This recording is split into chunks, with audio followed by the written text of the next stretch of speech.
그 그리고 전체 화면으로 해주시면 네. 전체 화면으로 안 보이나요? 잘 보입니다. 예, 예, 예.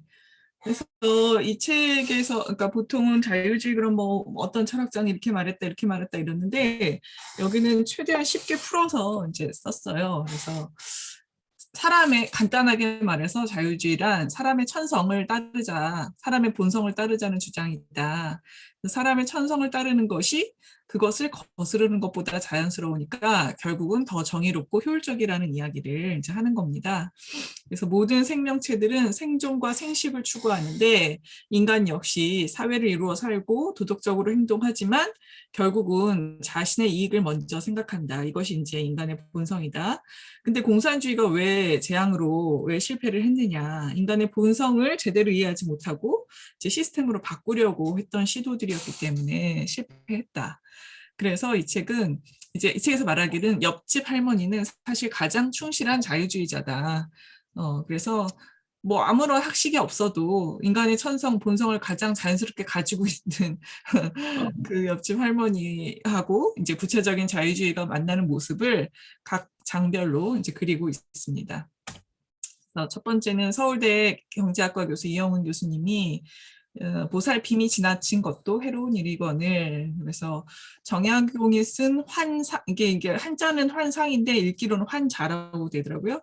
환자를 노남. 그래서 명나라 학자 조남성의 사창을 폐지하자에서 발상을 얻어서 쓴 소설이래요. 그래서 뭐 그 환자라는 것은 조선 왕조 때 곡식을 저장했다가 봄에 백성들에게 나누어 준 다음에 가을에 10% 이자를 붙여서 이제 거두어들이는 제도를 말하는 건데, 이 제도를 계속 실시했는데 18세기 말 정조 시대 때 전국 환자국은 총 1,000만 석에 달했지만 이를 저장하기 위해서는 전국에 3천여 면의 창고가 지어졌고, 근데 문제는 저장한 게 그대로 유지가 되는 것이 아니라 새가 쪼아먹고 쥐가 파먹어서 손실이 크고, 또 창고 지기들이 몰래 훔쳐먹어서 또 2년 이상 저장하면 곰팡이가 생겨서 굉장히 비효율적이었다는 거죠. 그래서 이제 생각해낸 것이 농량과 종자를 공급한다는 명분으로 농가에 대출해서 이자율은 10%였는데, 이것도 이제 꼼수를 부려서 가을이 되니까 일부 농민들이 좋은 곡식으로 바꾸는 것이 아니라 쭉정이가 섞인 곡식으로 이제 상환을 했다는 거죠. 그래서 여기서 말하고자 하는 요지는 곡식의 공동저장이라는 제도는 아들과 아버지 사이에서, 이 소설에 이제 아들과 아버지가 등장하는데 에서도 불가능한데 하물며 국가와 백성 관계는 당연하지 않겠냐. 굉장히 비효율적인 제도다. 그랬고, 이제 실제로 18세기 말 조선 왕조 때 이 사회상은 농업 사회주의 국가였다고 볼 수 있다는 거죠. 매해 봄에 약 200만 호에 달하는 농가에 4개 사석씩 곡식을 나눠줬지만 농가의 살림살이 나아지지 않고 더 점점 가난해졌는데,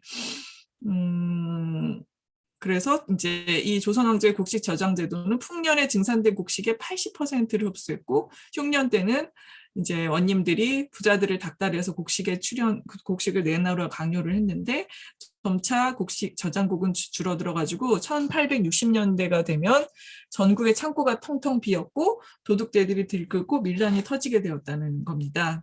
그리고 1811년부터 14년에 전라도에 큰 홍수와 가뭄이 발생해서 많은 사람들이 굶어 죽었다고 그래요.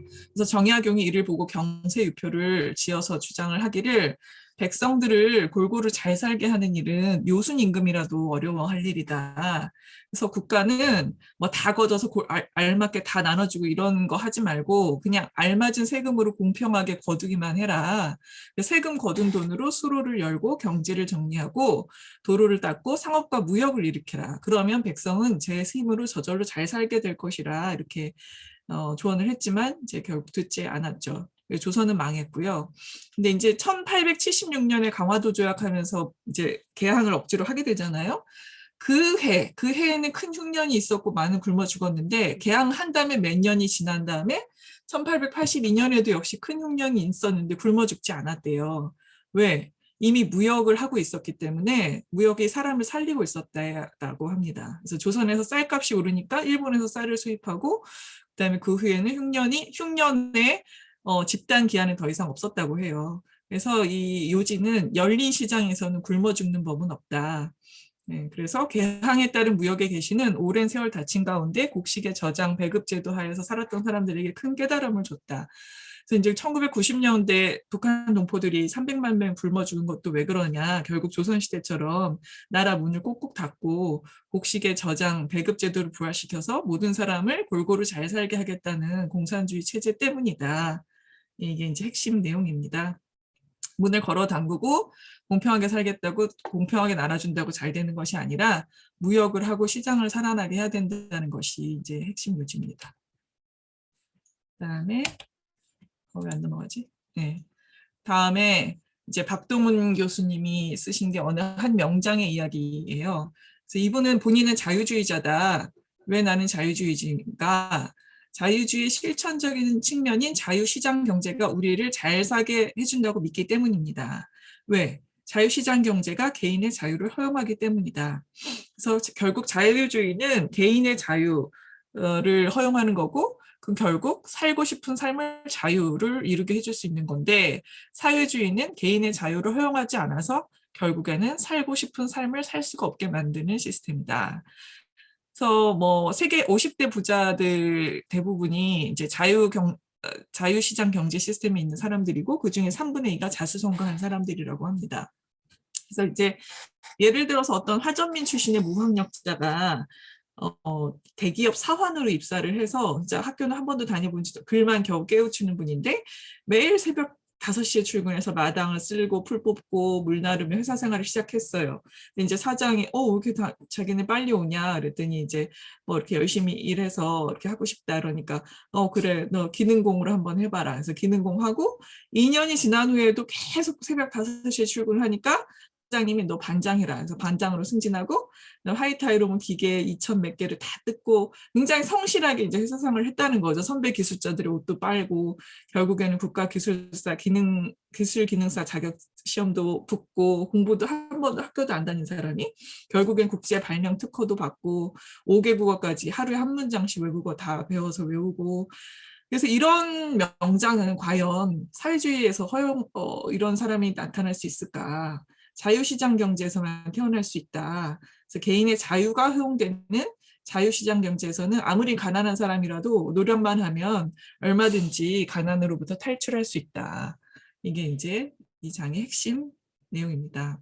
근데 이거 보면서 이것도 약간 시대적으로는 좀 변화가 있는 것 같아요. 예전에 저희 부모님 세대 때는 아무리 가난해도 얼마든지 가난을 탈출할 수 있었는데 요즘 시대는 조금 이제 문턱이 높아지지 않았나 하는 생각도 살짝 해봤습니다. 그다음에 이제 이거는 복거일시 소설가가 쓴 굴비 할머니와 도토리 깍지 대화인데 할머니랑 손자가 이제 얘기를 하는 거예요. 그래서 뭐 다른 할머니들은 재개발 조합에 뭐 원료가 따진다고 다 나갔는데 손자가 할머니 왜 안 가셨어요? 그러니까 뭐 거기 가서 뭐 하냐 뭐 그러다가 예, 손자가 오늘 학교 수업에서 배운 수업 내용을 설명해 주는 거예요. 그래서 학교에서 중국이 굉장히 잘 살고 있고 모든 물건들이 다 중국 건데 또 우리나라 기업들도 이제 중국 기업들이 밀리고 있다고 이제 그렇게 배웠다 그러니까 할머니가 언제부터 중국이 잘 살게 됐다고 그렇게 가르치더냐 그러니까 40년 전, 지금부터 40년 전이 등소평의 개혁 개방 시작했을 때거든요. 그때 이제 중국의 개혁 개방을 설명하는 얘기더라고요. 샤오강이라는 그게 이제 작은 언덕이라는 뜻을 지닌 마을 이름인데 한 20여 채 집이 있었고 원래 농사가 잘 되는 마을이었고 잘 살았대요. 근데 이제 공산당이 집권하면서 인민공사, 모택동이 인민공사를 만들었거든요. 집단농장. 개인들의 가진 농지를 다 모아다가 집단농장으로 만들었고 그 목표는 모두 평등하게 잘 살자. 그래서 공동소유, 공동농사, 공동배분. 그러니까 이제 사회주의 목표는 결국은 자기 게 아니니까 열심히 일을 안 하고 노동의욕 다 없어지고 결국은 4천만 명 굶어 죽는 대참사를 일으켰죠. 그러니까 샤오강 사람들이 몰래 논의를 했어요. 이게 이제 집단 농장이긴 하지만 간부들의 눈을 피해서 예전대로 하자. 원래 자기들이 농사짓던 땅을 공평하게 다시 나누고 누가 붙잡혀가면 그 사람의 자식들은 18살이 될 때까지 나머지 사람들이 먹여 살리고 학교에 보내기로 이제 약속을 했습니다. 그래서 자기 땅을 이제 짓는 거니까 물론 겉으로 보기에는 집단 농장이지만 굉장히 열심히 일을 해가지고 생산이 늘어난 거예요. 예, 그래가지고 이제 이 곳곳에 집단 농장이 모두 개인 땅으로 이제 분할이 됐는데 이 공산당 간부들이 너네 뭐냐 그래가지고 당장 그만두라고 위협을 하고 종자 비료 농약 같은 것도 배급하지 않았는데 그럼에도 불구하고 샤오콩민들은 열심히 일을 했다는 거죠. 그래서 결국은 공산당 정부도 두 손을 들고 집단 농장에 갇혔던 농민들이 자기 땅을 갖고 자유롭게 농사를 지을 수 있게 되어서 점점 잘 살게 되었다. 그래서 처음에는 농업만 풀어주다가 점차 다른 분야들도 풀렸다. 이게 아마 호전제 뭐 이제 북한에서도 살짝 시도했던 그런 것 같은데 예, 조금씩 북한에서 텃밭 개인 텃밭 같은 거 허용하고 이런 거 중국에서도 그런 식으로 했었거든요. 그게 이제 국영기업에서도 사형기업화하고 처음엔 농업만 자유를 주다가 점점 이제 다른 분야까지 가게 됐다는 거죠. 그래서 사람들이 자기 소유가 생기니까 온갖 꾀를 내서 돈벌 궁리를 해서 점점 좋은 물건들이 나오게 돼서 현재는 중국이 비록 겉모습으로는 사회주의지만 실제적으로는 자본주의 사회가 됐다. 이제 이게 여기서 말하는 핵심입니다. 그래서 이제 여기서 정리하기로는 자본주의를 뭐라 그러냐. 이제 손자가 이렇게 쭉 설명하니까 할머니 자본주의가 나쁜 거 아니야? 돈 많은 사람들이 가난한 사람들 착취하는 거 아니야? 그러니까 손자가 아니에요. 선생님한테 이제 배운 자본주의 개념을 설명해 주는 거예요. 자본주의란 자기가 번 돈은 자기가 쓴다는 것. 법을 어기지 않고 도덕에 어긋나는 짓이 아니면 자유롭게 일해서 돈 벌어서 자기가 쓴다는 것. 남이 번 돈을 시기하지 않고 남에게 손을 내밀지 않는 것. 권력을 가진 사람들 눈치를 보지 않고 이게 뭐죠? 일마다 못한 것 같아요. 일마다 관리들 지시받지 않고 자유롭게 활동하고 자유롭게 사는 게 바로 자본주의다. 그래서 세상에서 지금 실제로 보면 잘 사는 나라들은 대부분 자본주의고 못 사는 나라들은 자본주의를 제대로 못하는 나라들이 못 살고 있다. 이렇게 이 장을 끝내고 있습니다. 그리고 이제 오정근 교수님이 쓴 책은 더불어 같이 살자면서 바람 잘 날 없는 시골 마을 종중 이야기에서 그 시골에서 종중이 모여가지고 뭐 같이 제사 지내고 뭐 산소도 뭐 정리하고 같이 모여서 또 이제 식사도 하고 이런 게 있잖아요, 년마다.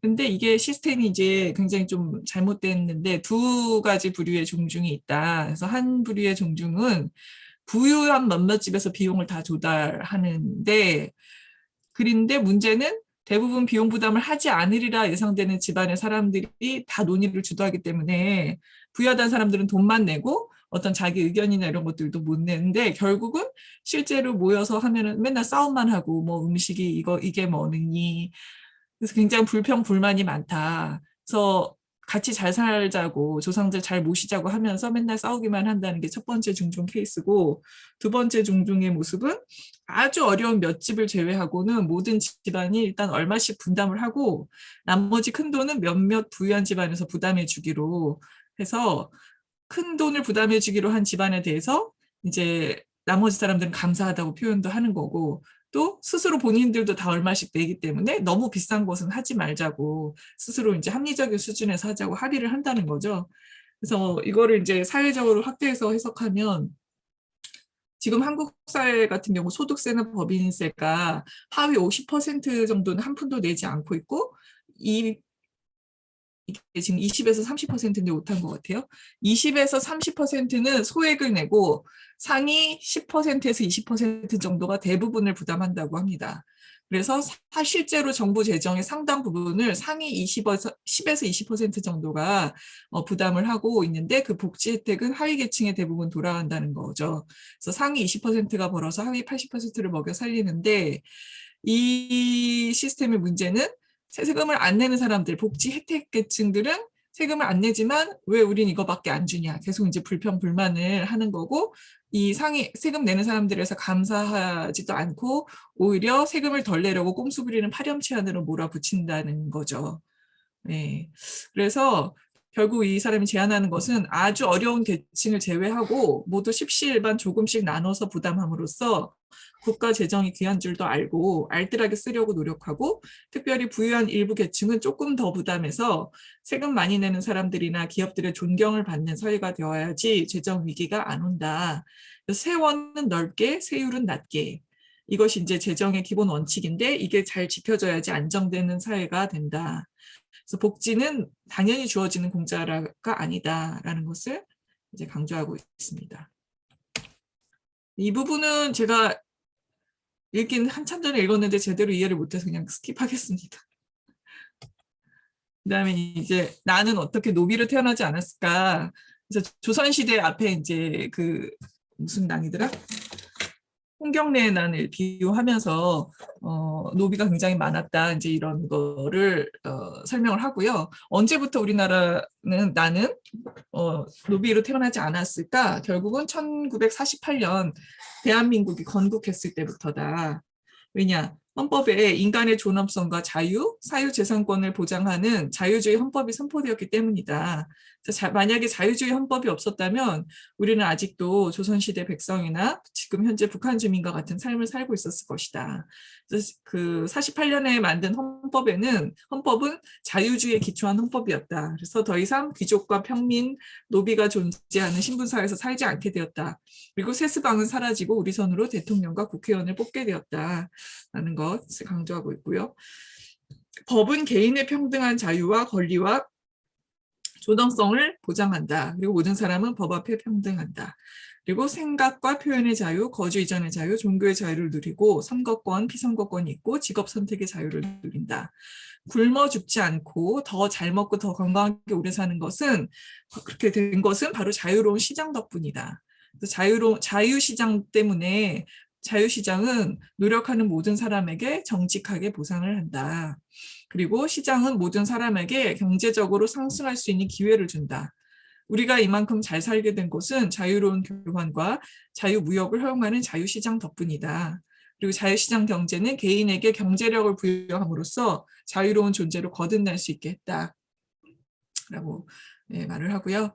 그래서 결국 사회적인 자유시장 경제로 인해서 이제 생산력이 늘어나면 그 사회적 부가 확충돼서 공공보건시설을 갖추게 함으로써 위생도 발전하고 질병을 예방하거나 치료 기술, 약품을 개발해서 결국 건강 수준이 증가하는 거죠. 근데 이것은 피 흘리면서 싸워서 얻은 것이 아니기 때문에 우리는 스스로 자유의 소중함을 잘 모르는데 사실 자유의 소중함을 잘 알아야 된다.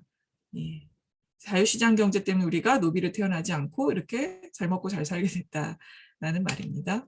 이제 김승호 교수님이 영화 국제시장을 통해 보는 자유주의 이야기라는 글을 쓰셨어요. 이 영화 국제시장 영화에는 자유주의 사상이 이제 굉장히 깊이 녹아 있다. 그 보수주의 정치 철학자 핵심 코드인 자의식을 가진 개인들이 생명 번영을 위해 몸부림치는 과정을 그대로 보여준다는 거죠.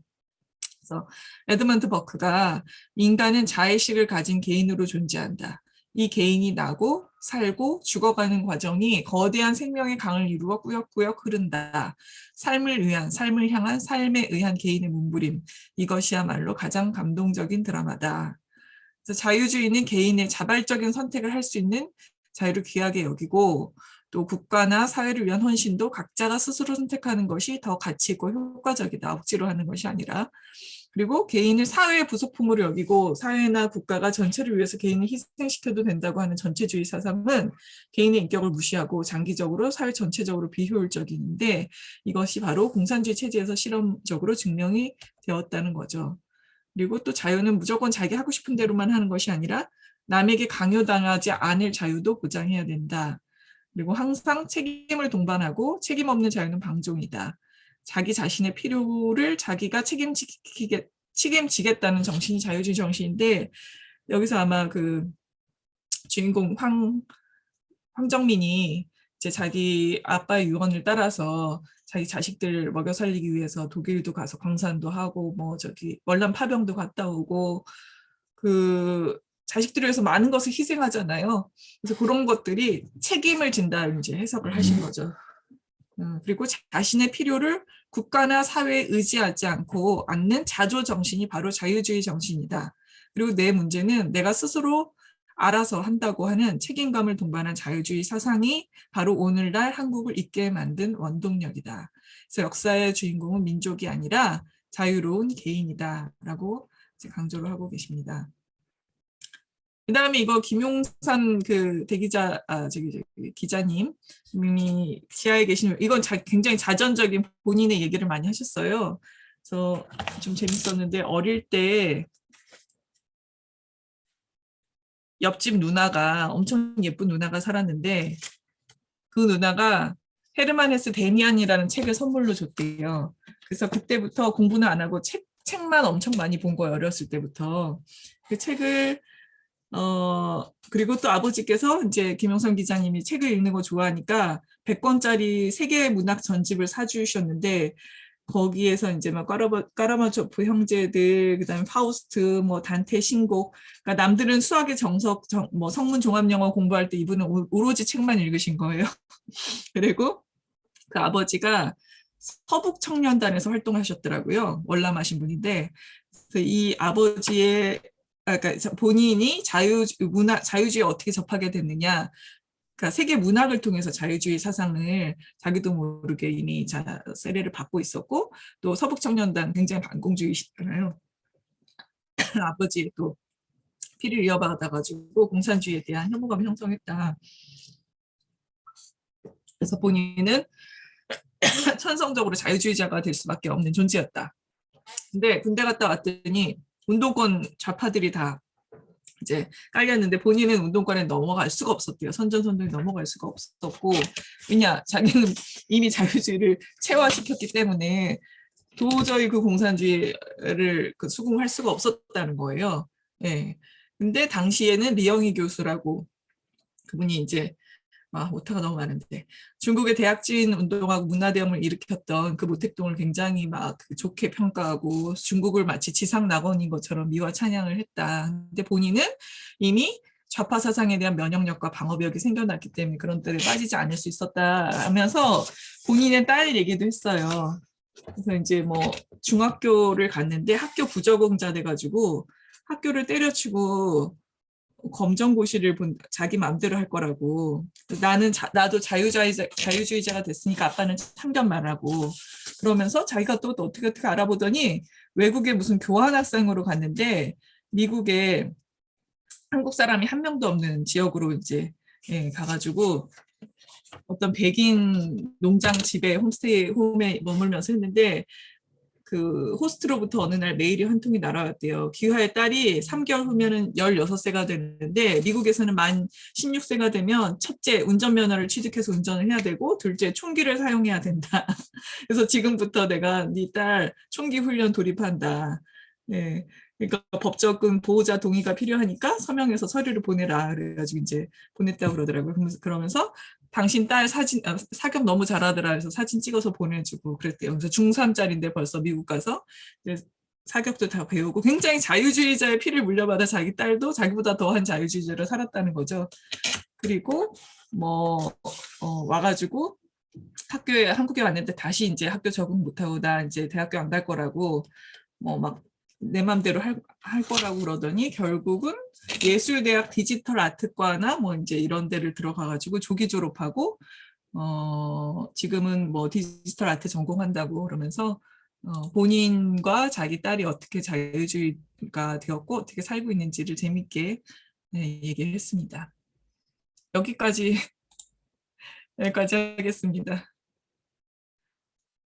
굉장히 빨리 끝냈네요.